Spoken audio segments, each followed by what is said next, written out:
ශිෂ්‍යත්ව pass කරලා දෙන්නම්. එන්න මය පුතා ටීචර් අම්මා ළඟට. නෑ මේ මමයි හැදුවා අම්මා. මොන අම්මා කතා කරත් කොහෙවත් යන්නේ නෑ. මෙන්න මෙහෙනම බුද්ධි දෙන්න මම. මං මය පුතාට හෙලිකොප්ටර් පෙන්නන්නම්. එන්න මගේ ළඟට. හෙලිකොප්ටරේ වගේ කැරකිලා වැටෙන දෙන්න මං කෝටුවක් ගත්තොත්. මෙන්න මෙහෙන. මං පුතාට කප් එකක් දෙන්නම්, මෙඩල් දෙන්නම්, සර්ටිෆිකට් දෙන්නම්. එන්න මය අම්මා මන් ළඟට. මෙහෙ එන්නයි කිව්වේ. මේක හරියන්නේ නෑනේ අම්මේ. අපි එහෙනම් කුණු වටයක් ඇඳලා ළමයාව මැද්දෙන් තියලා අම්මා ඔය පැත්තෙන් අදින්න, මම මේ පැත්තෙන් අදින්නම්. ටීචර් අම්මගේ පැත්තට ළමයා ආවොත් ළමයා ටීචර් අම්මගේ.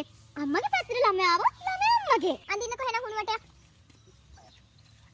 අම්මේ ළමයාව මගේ පැත්තට එව්වොත් 198ක් කරන් දීලා ශිෂ්‍යත්වේ හොඳට පාස් කරන්න පුළුවන්.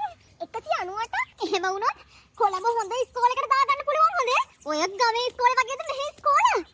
අනේ වාසනාවක්. එහෙම වුණොත් ඒ ඉස්කෝලෙන් උසස් පෙළ පාස් වෙලා හොඳ කැම්පස් එකකට ඔක්ස්ෆර්ඩ් වගේ එකකට ගිහිල්ලා නාසයිකේ වැඩට යන්න පුළුවන්. නාසයිකේ මගේ දරුවා වැඩ කරන්න. එතකොට පුතාගේ සැලරි එක ලක්ෂ 100ක් විතර වෙනවා හොඳේ. ඔයාට ඉතින් ආයෙ වයසට ගිහිල්ලා අම්මෝ කොහමද පුතාට එතකොට ඔයගොල්ලන් සලකන්නේ? මේ හැමදේම ඉතින් ශිෂ්‍යත්ව පාස් කරලා තමයි. මොකක්ද කිව්වේ? මොකක්ද ලක්ෂ 100ක්? අනේ අම්මේ මෙන්න මෙහෙම කරේ මගේ හවුසන්ට අන්ටිගේ මට කලිය වදිනවා මෙන්න මේ ළමයාත් එක්ක වැඩි ගන්න. කෝ වීඩියෝ කොන් කරන්න බලන්න.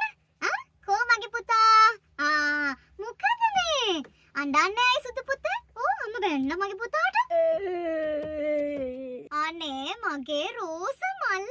කෝ නෑ මගේ පුතාට මොකක්ද ඕනේ? ඕගන් ගහන්නද? හරි පුතා හරි. ඔක ඕගන් පොඩ්ඩක් ගහමු අම්ම සැර කරනවද? හා ටීචර්. මේ දවස්වල බාහිර ක්‍රියාකාරකම් වලට ළමයිව යොමු කරද්දී වැඩි අවධානයකින් ඉන්න ඕනේ. මොකද ඔය සංගීත ගුරුවරු වෙන්නේ නැහැ ශිෂ්‍යත්ව පාස් කරන්න. වැඩේටම ෆෝකස් කරන්න මේ කිරි සප්පියෝනේ අනේ. ඔය මොකද්ද කරන්නේ? ඕගන් එකක් ගහන්නේ කුටි කොන. නවත්තන අඬන එක. ඇඬෙන්න බෑ. අඬන සද්ද මට ඇහෙන්න බෑ. නවත්තන. මොකද පුතේ කො මයික් ඔන් කරලා කතා කරන්න මගේ පුතාට අම්මා ගැහුවද? බලන්න මූණ. ළමයා මේ වගේ කඩේම් විභාගයකට යද්දී ගෙදර අම්මයි තාත්තයි ආදරෙන් ඉන්න ඕනේ. ඕගලන්ගේ ගෙදර එහෙම ආදරෙන් ඉන්නවද? අනේ ටීචර් ඉතින් ආදරෙන් ඉන්න කියලා මොනා කරන්නද ටීචර්? මම වැඩ කරලා ඉවර වුණාම මට මේ මේසයක් උඩම නිින්ද යනවා මහන්සියට. හස්බන්ඩ් ගිහිල්ලා අපේ කාමරේ නිදා ගන්නවා.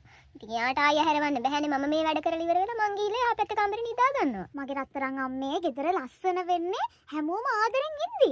රෑ කීයේ වුණත් කමක් නැහැ. ඔයා යාව හැරවලා යාව නැගිට්ටවල ඔය දෙන ටිකක් ආදරෙන් ඉඳලා නිදා ගන්න. තේරුණානේ නේද? මං අද ඉඳන් එහෙම කරන්නම් ටීචර්. මං හස්බන්ඩ්ව හැරව ගන්නම්කෝ. හෙලෝ. අනේ ටීචර් මේ පණිවිඩයක් කියන්න ගත්තේ සුබ ආරංචියක්. මොකද්ද? මම මේ කියන්න ගත්තේ ටීචර් මේ මමයි ප්‍රෙග්නන්ට්. උණුසුම් සුබ පැතුම්. මේ අපි ආවත් ශිෂ්‍යත්ව පාස් කරමු හරිද? මගේ